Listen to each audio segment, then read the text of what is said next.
आज डाउटनेट आप डाउनलोड करें। डाउटनेट पर अपने सभी गणित, रसायन विज्ञान, भौतिक विज्ञान और जीव विज्ञान के डाउट्स का करो सफाया। बस प्रश्न की फोटो खींचो, एक ही प्रश्न को क्रॉप करो और तुरंत वीडियो सोल्यूशन पाओ। अभी डाउनलोड करें। हेलो फ्रेंड्स, यहाँ पर हमें एक प्रश्न दिया हुआ है। देखिए प्रश्न हमारा इस प्रकार से है, निम्न के बीच में अंतर स्पष्ट कीजिए या अंतर बताइए। पहला हमें दिया हुआ है, इसमें ए नंबर दिया हुआ है, आच्छादित और अनाच्छादित तंत्रिकाच। यहाँ पर क्या दिया हुआ है, आच्छादित और अनाच्छादित तंत्रिकाच। दूसरा दिया हुआ है धूम्राक्ष और तंत्रिकाच। तीसरा दिया हुआ हमें सलाखा और शंकु। और चौथा दिया हुआ है हमारे पास क्या, डी नंबर, थैलेमस और हाइपोथैलेमस। और ई नंबर या फिफ्थ दिया हुआ है प्रमस्तिष्क और अनुमस्तिष्क। तो आइए गाइस हम देख लेते हैं इस प्रश्न के बारे में। देखिए हम यहाँ पर सबसे पहले ले लेते हैं क्या, ए नंबर जो है हमारा आच्छादित और अनाच्छादित। आच्छादित, इसको हम बोलते हैं माइलिनेटेड, एवं अनाच्छादित अनाच्छादित क्या, अनाच्छादित एक्सॉन। एक्सॉन में अंतर तो देख लेते हैं गाइस। यहाँ पर देखिए जो सबसे पहले जो हमारा वर्ड है आच्छादित एवं अनाच्छादित, इसका मतलब जानते हैं। आच्छादित का मतलब होता है यहाँ पर क्या, माइलिनेटेड। क्या होता है, माइलिनेटेड। माइलिनेटेड माइलिनेटेड एक ऐसा टर्म है गाइस जो एनाटॉमी के हिसाब से कब डिफाइन करते हैं हम इसको, process of forming a myelin sheath. Myelin sheath एक होती है, क्या होती है, माइलिन शीथ, जो पाई जाती है पूरे नर्व के, जो हमारा न्यूरॉन होता है, तंत्र का, जो हमारी तंत्र का कोशिका होती है उसके ऊपर। तो उसको एक जो शीथ या कवरिंग पाई जाती है उसको हम क्या बोलते हैं, माइलिन शीथ। क्या है ये, माइलिन शीथ के द्वारा नर्व का घेरना, ये क्या कहलाता है, माइलिनेटेड। ठीक है, अब यहाँ पर अनाच्छादित मतलब इस पर माइलिन शीथ हमारे एक्सॉन की जो बॉडी होगी, एक्सॉन बॉडी, उस पर नहीं होगी। एक्सॉन पर माइलिन शीथ का ना पाया जाना। माइलिन शीथ जो है वो क्या होगी, यहाँ पर नहीं होगी। अब देख लेते हैं कि ये होता क्या है। हम देखते हैं यहाँ पर पहला अंतर ये हो जाएगा, थोड़ा सा ऊपर कर लेते हैं इसको। यहाँ पर देखिए हमारे पास अंतर ये हो जाएगा कि जो माइलिन शीथ होती है उसमें कोई भी जो इम्पल्स आया, इम्पल्स आने का मतलब है कोई भी उद्दीपक, जैसे कोई भी उद्दीपन हमने लिया तो क्या है, कोई भी उद्दीपन यहाँ पर मिस नहीं होगा।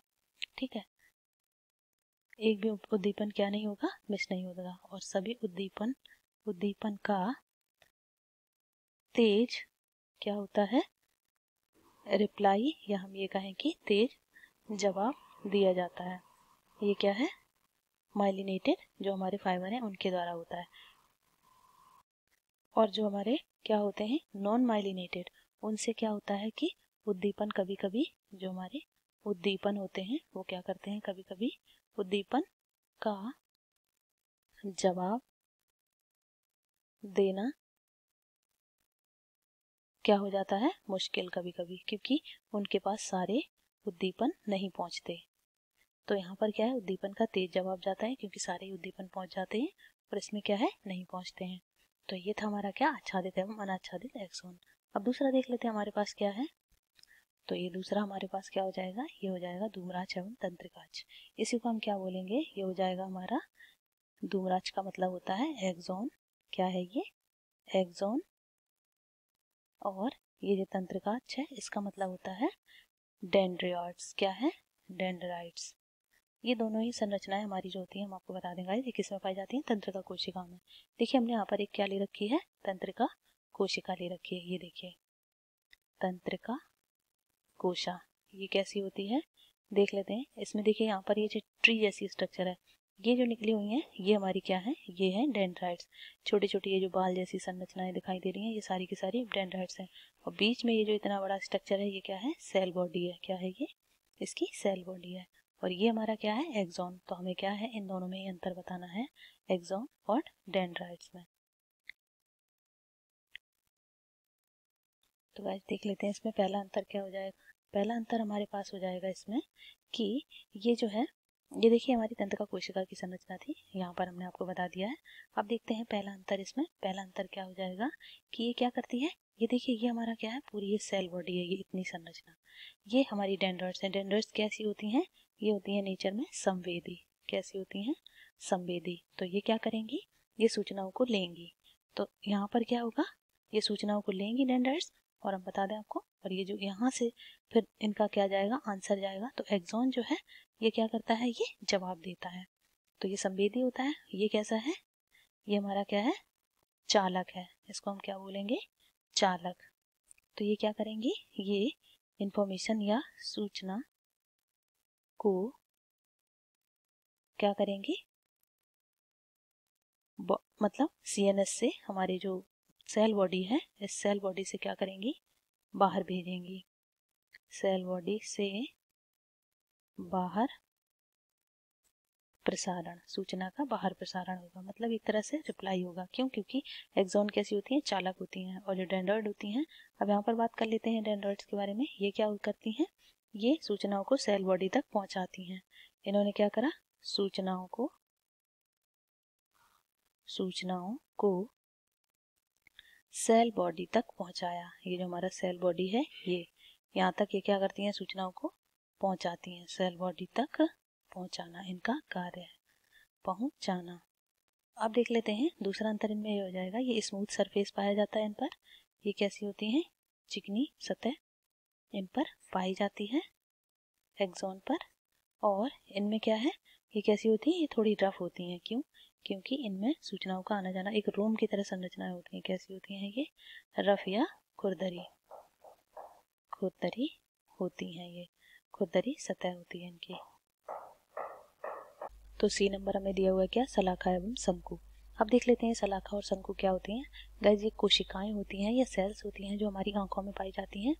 सलाखा का मतलब होता है क्या, रॉड, क्या होता है, रॉड्स, और शंकु का मतलब होता है कोन। अब देखिए इनके नाम जो रखे गए हैं वो इनके नाम शेप के आधार पर रखे गए हैं। ये कैसे होते हैं, रॉड के आकार के, और ये कोन के आकार के होते हैं, इसलिए इनमें क्या अंतर है, यही अंतर है। दूसरा हो जाएगा इसमें, ये कम रोशनी में भी देखने में सक्षम। देखिए जो रॉड, तो अब देख लेते हैं हमारा दूसरा वाला अंतर। दूसरा क्या है, कम रोशनी में भी देखने में सक्षम। ये रॉड है, ये क्या है, रात में देखने के लिए सक्षम होती हैं। कब, रात में देखने के लिए। तो ये सबसे ज्यादा डेवलप किसमें होती हैं, उल्लू में। ये हमारा क्या है, कोन में क्या पाई जाती हैं, ये तीव्र प्रकाश में देखने में सक्षम होती हैं। ये किस में पाई जाएंगी, ज्यादातर मैमल्स में या मुर्गे में। ये कैसी होती हैं, तीव्र प्रकाश में देखने में सक्षम। तीसरा पॉइंट इसमें हो जाएगा कि पीत बिंदु पर कम ये पाई जाती हैं। मतलब जो येलो स्पॉट होता है उस पर ये क्या पाई जाती हैं, कम पाई जाती हैं, और ये येलो स्पॉट पर अत्यधिक पाई जाती हैं जो कोन होती हैं हमारी। अब देख लेते हैं चौथा अंतर। चौथा इसमें ये है कि ये चौथा जो है, सफेद एवं काला दृश्य देखने में सक्षम होती हैं, और जो हमारी कोन्स होती हैं वो रंगीन दृश्य देखने में सक्षम होती हैं। ये सिर्फ एक ही तरह का विजन देखती हैं। ये क्या है, केवल एक प्रकार का प्रकाश पर्याप्त होता है इन्हें देखने के लिए। और ये क्या है, जो हमारी कोन्स हैं वो लाल, हरे, नीले प्रकाश में देखने में सक्षम होती हैं। इनकी संख्या आंख में कितनी होती है, रॉड की लगभग 1.2 बिलियन, और इनकी कितनी होती है, लगभग 6 मिलियन। तो ये था हमारा क्या, थर्ड अंतर। फोर्थ हम देख लेते हैं क्या, थैलेमस एवं हाइपोथैलेमस।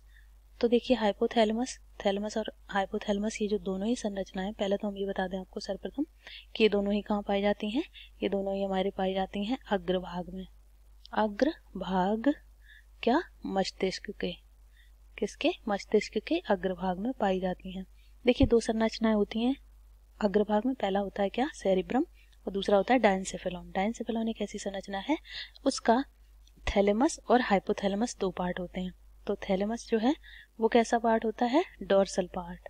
कैसा होता है, डोर्सल स्ट्रक्चर होती है ये। और हाइपोथैलेमस क्या है, डायंसेफेलॉन की वेंट्रल वॉल, क्या कहेंगे हम इसे, वेंट्रल वॉल।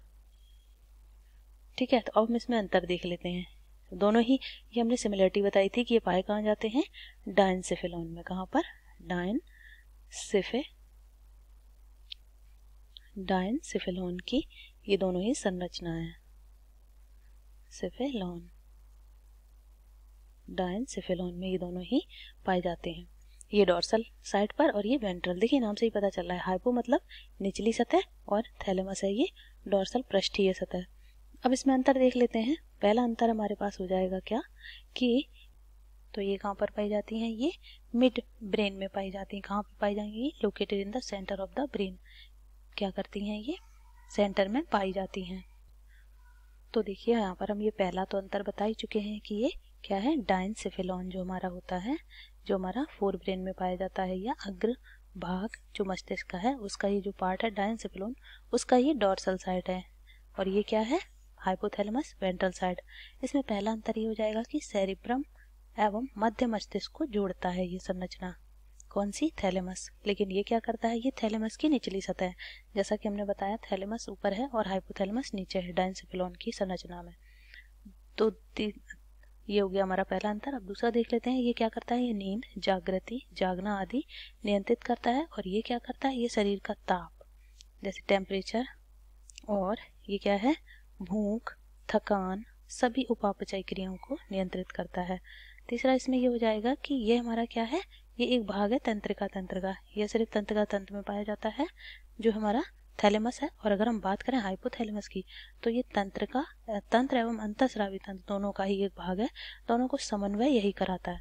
और एक बात हम यहाँ पे बता दें कि जो हमारी पिट्यूटरी ग्लैंड होती है उसकी भी ये मास्टर है। तो हम ये कहेंगे सुपर मास्टर ग्लैंड क्या है, हाइपोथैलेमस। यहाँ से कई अंतःस्रावी हार्मोनों का सीक्रेशन होता है। तो ये हो गया हमारा अंतर। अब नेक्स्ट देख लेते हैं हमारा, तो ये हमारा अगला क्या है, ई नंबर, प्रमस्तिष्क एवं अनुमस्तिष्क। देख लेते हैं यहाँ पर। देखिए प्रमस्तिष्क को हम क्या बोल रहे हैं यहाँ पर, ये हमारा सेरिब्रम है और ये क्या है, अनुमस्तिष्क, इसका मतलब है सेरिबेलम। पहला इसमें अंतर ये हो जाएगा कि ये क्या है, अग्र मस्तिष्क का एक भाग है। ये कहाँ पर पाया जाता है, हमारा फोर ब्रेन में। और जबकि ये सेरिबेलम जो है ये क्या है, पश्च मस्तिष्क का एक भाग है, ये हाइंड ब्रेन में हमारे पाया जाता है। दूसरा इसमें अंतर ये हो जाएगा कि ये लगभग 80% है मस्तिष्क का। देखिए जो सेरिब्रल हेमिस्फीयर या सेरिब्रल कॉर्टेक्स होता है वो कम से कम 80% बनाता है मस्तिष्क का। और ये कितना है, ये लगभग है 20%, जिसमें कि हमारा सेरिबेलम और मेडुला दोनों मिलकर आते हैं। तीसरा इसमें अंतर ये हो जाएगा कि ये सोचने, समझने, लॉजिक, रीजनिंग, थिंकिंग, इस तरह के कई कार्य महत्वपूर्ण जो होते हैं वो करते हैं। और हम आपको और बता दें, जो सेरिब्रल कॉर्टेक्स है ये हमारा सोचने, समझने और लॉजिकल कार्य वर्क करने से और बढ़ता है। इसमें गहराई सल्काई नाम की संरचनाएं पाई जाती हैं सरफेस एरिया बढ़ाने के लिए, ब्रेन को मजबूत करने के लिए। और यहाँ पर ये जो हो जाएगा सेरिबेलम, इसका क्या है, यह शरीर का संतुलन एवं सुनने के लिए उत्तरदायी है। सेरिबेलम क्या करता है, दो तरह से कार्य करता है, संतुलन और सुनना। तो ये था गाइस हमारा आज का प्रश्न। आई होप ये प्रश्न आपको समझ आया होगा। Thank you. कक्षा 6वीं से 12वीं से लेकर नीट, IIT, JEE वो एडवांस के लेवल तक 1 करोड़ से ज्यादा छात्रों का भरोसा। आज ही डाउनलोड करें डाउटनेट ऐप या व्हाट्सएप करें अपने सारे डाउट्स 8400 400 400 पर।